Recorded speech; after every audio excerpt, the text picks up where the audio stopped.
I've muted everybody now. You can unmute yourself. This is not I'm not trying to up there, Alex. dominate everything. So if you have something to say, definitely just unmute yourself, and speak up. But just to make, I heard a crying kid. I couldn't tell if that was mine or somebody else's. So I didn't want anybody to have anxiety. So I just muted everybody. But if you got something to say, you can unmute yourself. Mike, you want to test that out real quick?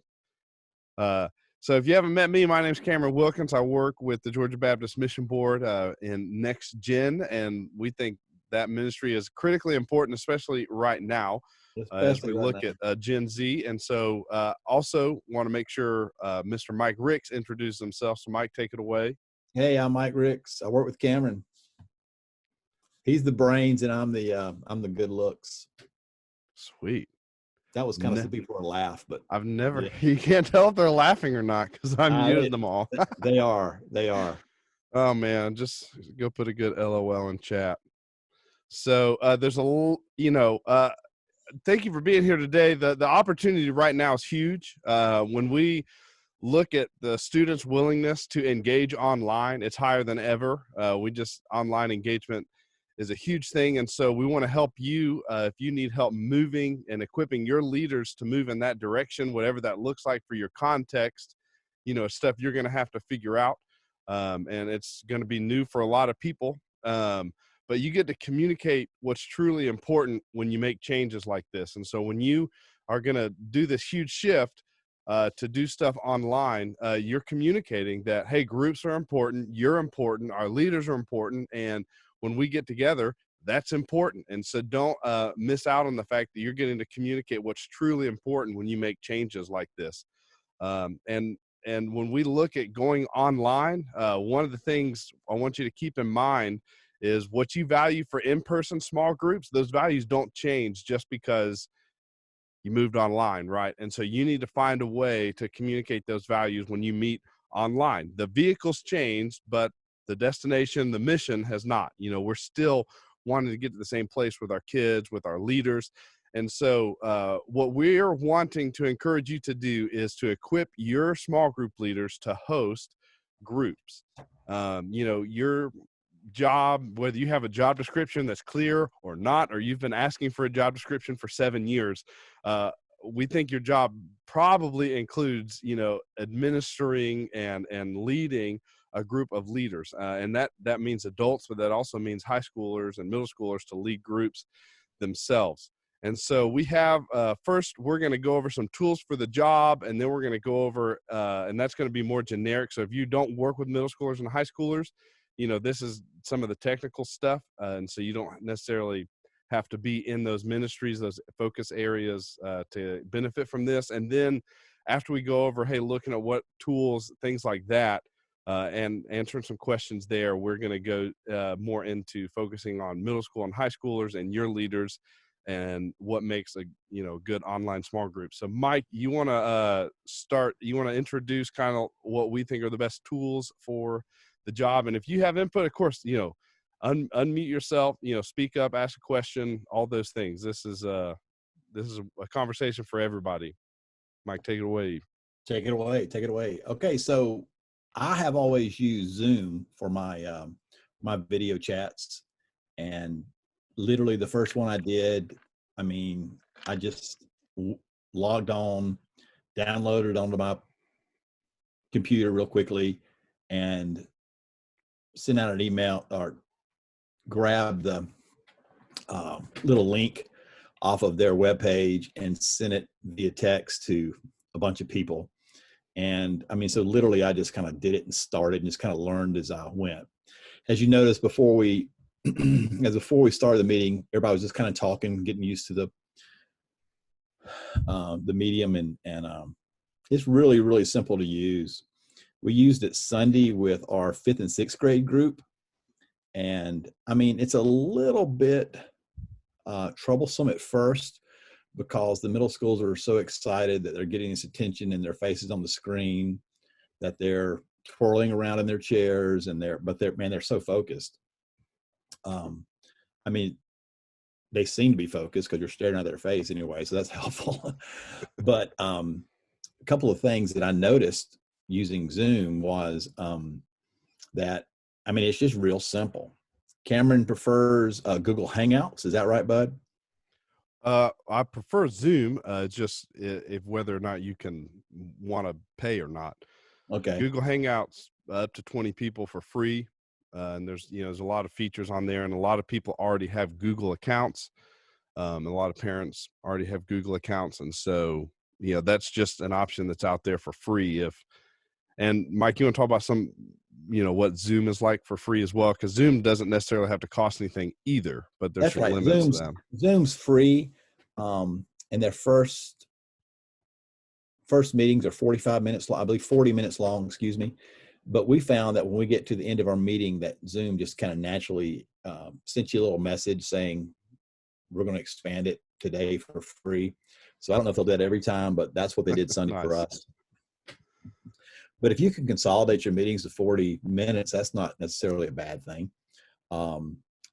Like we saw today, the meeting on Sunday with our kids had a little introduction time, and the kids were really getting used to the product and just enjoying it, just kind of playing around and talking to each other and back and forth, just like a traditional Sunday school class or small group would be.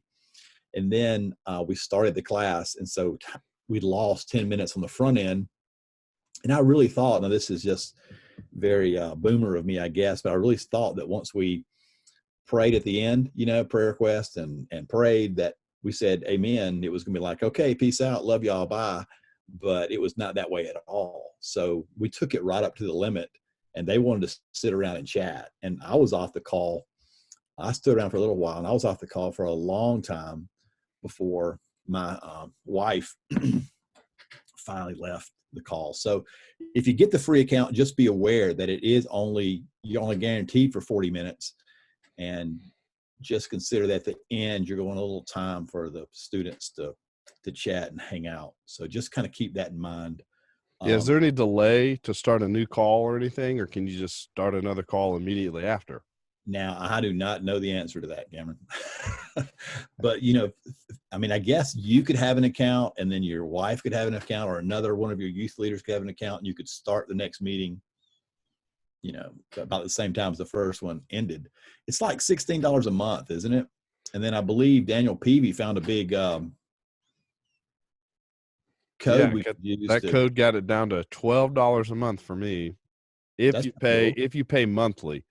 If you want to pay all at once, I think it gets it down to like $9 or $10. And that code's available on our Facebook page. Is that right? Yeah, Daniel put it in there's a private group, and I think Daniel put it in the chat or in the comments for Student Ministry Network.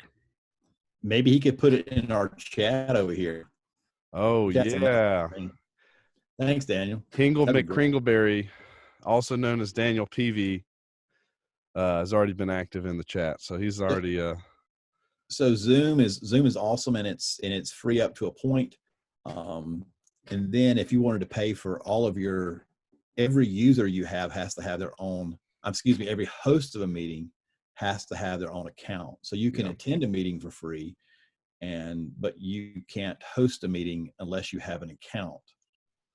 So, all right. Yeah, so even with that $12 package, you can only host one meeting at a time. And so if you had 14 different small groups or 6 different small groups, they couldn't meet concurrently. No. Unless you upgrade to the $20 a month package, I think is when you can have 10 different hosts. I think it still costs you per host is what I could glean from it today. So, yeah. So if you've got a whole bunch that need to run at the same time, then, well, yeah, I would. If that's some money right there. So Google Hangouts is free up to 20 people, right? 20 people at the same time, yeah, and that you don't have to worry about who's a host, who's a normal user. I mean, that's just anybody with a Google account. Yeah. So thanks for posting that code in chat. So I'm going to see if I can download the chat after as well and just save all these questions and stuff. So we'll be posting all the stuff that we talk about here as well. Sorry, Mike, what you got? That's okay. So listen, if you have a question or something, just kind of raise your hand. So the other one was what, Cameron? Facebook Live is what we're calling it, or what it is?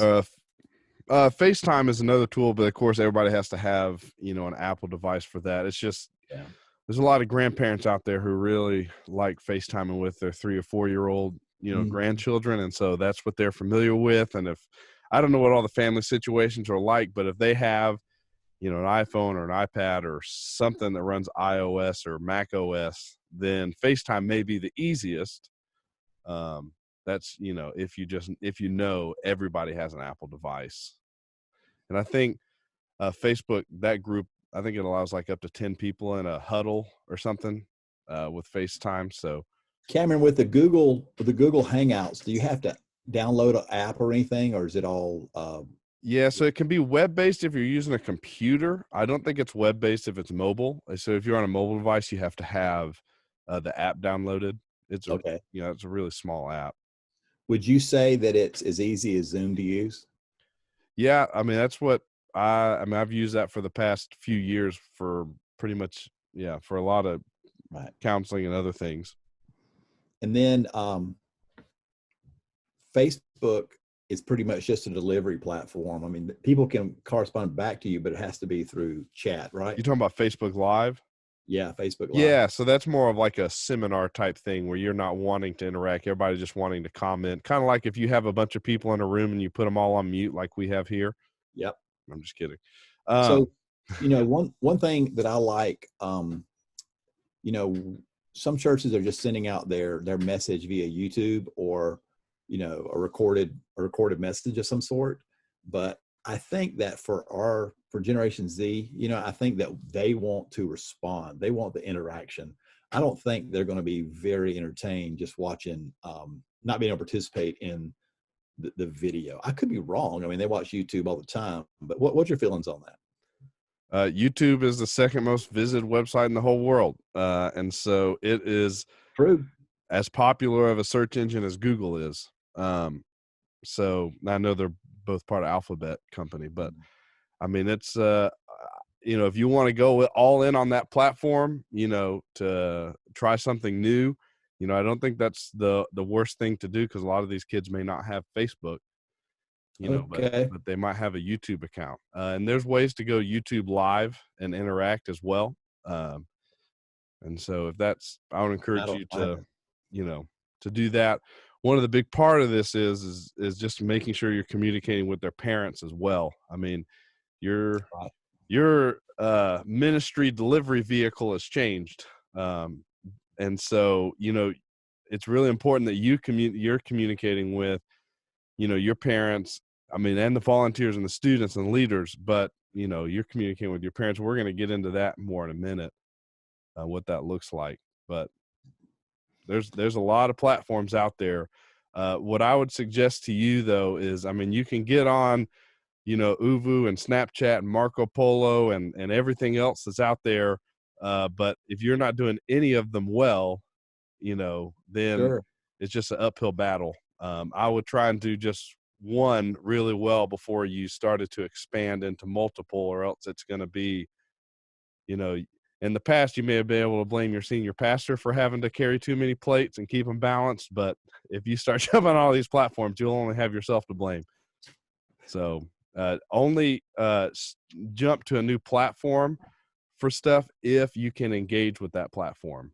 Right. You hear the word algorithm a lot, whatever, if you can't engage with them, then you're not going to be populating. So just whatever platforms you choose, make sure it's one that you are going to be engaged on.